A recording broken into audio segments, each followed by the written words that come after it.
PM7 భక్తి ప్రేక్షకులకు స్వాగతం. ఇటీవల శని మీనరాశులకు ప్రవేశించాడు.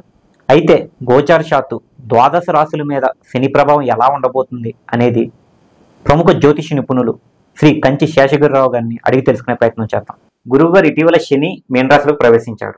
అయితే గోచారశాత్తు సింహరాశి వాళ్ళ మీద శని రాశి ప్రభావం ఎలా ఉంటుంది? తప్పకుండా. ఎందుకంటే కొద్దిగా జాగ్రత్తగా ఉండవలసిన రాశుల్లో మనం ఈ ఏడాది సింహరాశి అనేది ఒకటి చెప్తున్నాం, కుంభరాశి అనేది ఒకటి చెప్తున్నాం, తర్వాత మీన రాశి అనేది ఒకటి చెప్తున్నాం. సరే, ఆయా రాశులు వచ్చినప్పుడు ఆయా రాశుల ఫలితాలు ఎలాగో చెప్తున్నాం. ప్రస్తుతం అయితే మీరు అడిగింది సింహరాశి. సో ఈ సింహరాశి వారికి అష్టమ శని అనేది మొన్న ఏదైతే కర్కాటకానికి వెళ్ళిపోయిందో ఇప్పుడు వీళ్ళకి ప్రవేశించడం అనేది జరిగింది. సో ఈ అష్టమ శని ప్రభావం అనేది సింహరాశి మీద ఉంది ఇప్పుడు. తర్వాత ఏవైతే ఇప్పుడు మనకి ఈ సంవత్సరంలో 2 గ్రహణాలు కనపడుతుంది. లాస్ట్ ఇయర్ మనకి 4 గ్రహణాలు ఉన్నప్పటికీ కూడా ఒకటి కూడా భారతదేశంలో కనపడలేదు.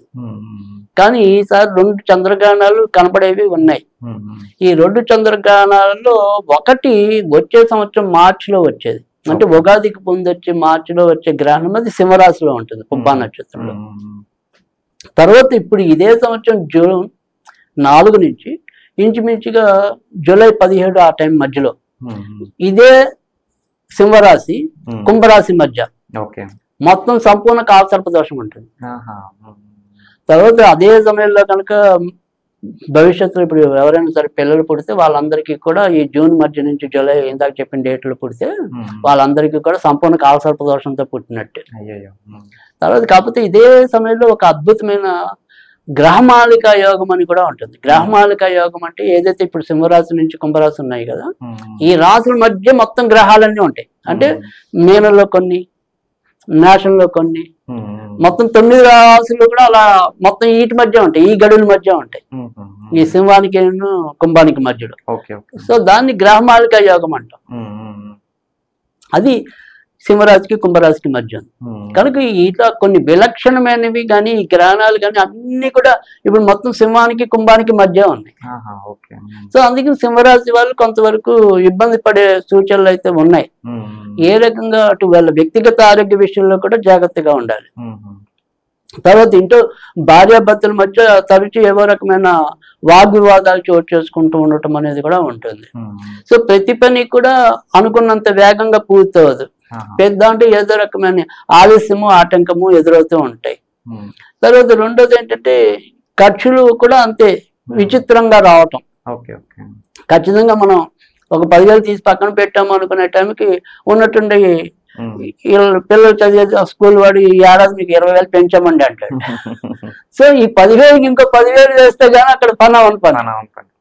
సో అలా విచిత్రంగా ఉంటాయి వీళ్ళకి వచ్చే ఖర్చులన్నీ కూడా ఈ ఏడాది కొంత విచిత్రంగా ఉండటం అనేది ఒకటి. ఎంత మనం ధైర్యంగా ఉందాము, మేకపోతే గాంభీర్యంగా వెళ్దాము అనుకున్నప్పటికీ కూడా ఎంతో కొంత చిదిపే పరిస్థితులు ఎదురవుతూ ఉంటాయి. ఈ రకంగా సింహరాశి కొంత కలవరపాటుకి గురవటం అనేది అయితే జరుగుతుంది. తర్వాత రెండోది వచ్చేప్పటికి పిల్లల విషయంలో కూడా ఈ సంబంధాలు ఏదైనా అంటే పెళ్లికి వచ్చిన వాళ్ళు ఆ సంబంధాలు కూడా దగ్గర దాకా వచ్చి ఏదో రకంగా ఆగిపోయే పరిస్థితి. తర్వాత మనం ఏదైనా సరే ఖచ్చితంగా ముహూర్తాలు మేలో పెట్టుకుంటే అనుకోకుండా ఏదో అవాంతరం వచ్చి అది జూన్ మళ్ళీ సెప్టెంబర్కు, అంటే మళ్ళీ ఇప్పుడు వైశాఖ మాసం అనుకున్నది అది మళ్ళీ శ్రావణ మాసానికి వెళ్ళటం, పోస్ట్ పోన్ అవటం. ఈ రకంగా కొంత ఇబ్బంది ఉంటుంది. కాకపోతే అందులో మకా నక్షత్రం వాళ్ళకి ఇంకొద్దిగా ఎక్కువ ఇబ్బంది ఉంది. సో పుబ్బ ఉత్తర కొంతవరకు గట్టి ప్రయత్నాలతో ముందుకెళ్లే పరిస్థితి అయితే ఉంటుంది. కొంతవరకు ఆ రకంగా కళ్యాణ యోగం అనేది ఉంటుంది. ఇంకెవరైనా సరే ఈ పార్ట్నర్షిప్ వ్యాపారాలు అంటే కొత్తగా వాళ్ళైతే కనుక అసలు వద్దు. ఈ ఏడాది సాధ్యమైనంత వరకు కూడా పార్ట్నర్షిప్ గా ఎవరైనా సరే కొత్తగా మనం ఏదైనా సరే పెడదాము అనుకునే వాళ్ళు ఆ ఆలోచనలు కొంత ఈ ఏడాది విరమించుకోవడం మంచిది.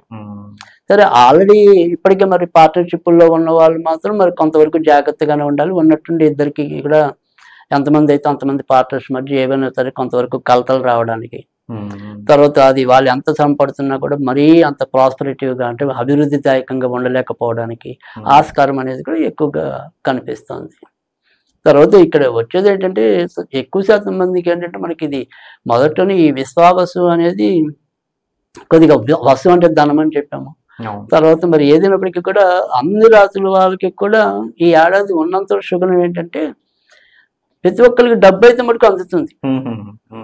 అంటే పరువులు ఎక్కువగా పోకుండా, అంటే పరువు పోయేది ఒకే ఒక రాసింది ఏదైనా ఉంటే అది తర్వాత నేను ఆయా రాసులు వచ్చినప్పుడు చెప్తాను. కానీ బట్ ఆల్మోస్ట్ ఆల్ అన్ని రాసులకి కూడా ధనం అన్నది అప్పైనా సొప్పైనా ఏదో విధంగా అందతం అనేది ఒకటి. తర్వాత రెండోది ఏదైనా సరే ఆకస్మికంగా ఇలా ఏదైనా ఉద్యోగాలు పోవటం అనేది ఉందనుకోండి, ఆ ఉద్యోగాలు పోయాక గ్రేస్ పీరియడ్ ఒక 2 నెలలు 3 నెలలు ఉంటుంది కదా. సో ఆ లోపు ఏదో విధంగా మళ్ళీ సెట్ అవ్వటం అనేది ఒకటి. అది కొంతవరకు ఈ ఏడాదికి ఉన్న మంచి గుణంలో అదొకటి. సో కామన్ వాస్తు అన్నట్టుగా కామన్ గా ఉన్న మంచి అయితే కొంతవరకు ఇది ఒకటి. సో అలా వీళ్ళకి అంతవరకు ప్రతి ఒక్కళ్ళు కూడా నన్ను అడిగితే ఊపిరి పీల్చుకోవచ్చు. కానీ ఇలాంటివన్నీ ఏమవుతుందంటే ఇక్కడ ఈ సింహరాశికి వచ్చేప్పటికి ఏంటంటే ఏ రోజు కూడా వాళ్ళు బయటపడ్డారా అనేది పక్కన పెడితే ఏ రోజు కూడా సుఖంగా ఉన్న ఫీలింగ్ ఉండదు. ఎప్పుడు ఏదో ఒక రకమైన ఒత్తిడి వస్తూ ఉండటం, ఆ ఒత్తిడి నుంచి మనం రిలాక్స్ అవుదాం అనుకునే లోపే మళ్ళీ ఇంకో యొక్క ఒత్తిడి యాడ్ అవటం, ఇది వాటిని సరి చేసుకుంటూ వెళ్ళటమే ఏడాది అంతా సరిపోదు. సో ముడులు లాస్ట్ లో విడబడతాయి అంతవరకే, కానీ ప్రతిదీ ముడే. అది సో ఆ రకంగా కొంతవరకు ఇబ్బంది అనేది సింహరాశికి ఎక్కువగా కనిపిస్తుంది. మరి సింహరాశి వాళ్ళు ఏం చేస్తే మంచి అవుతుంది అనేది కనుక చూసినట్టయితే కనుక మరి ఏదైతే ఈ సింహరాశి వాళ్ళు కూడా ఆరెంజ్ కలర్ సింధూరం కలర్ రంగు దారం తెచ్చుకోవాలి. ఆ రంగు దారాన్ని వీళ్ళు వాళ్ళ ఇంట్లో వెంకటేశ్వర స్వామి ఫోటో దగ్గర వీళ్ళు గురువారం నాడు తెచ్చుకుని దాన్ని శనివారం నాడు ధరించాలి. సో ఆ రకంగా చేసినట్టయితే కొంతవరకు వీరికుండే ఇబ్బందులు తగ్గటం అనేది ఉంటుంది.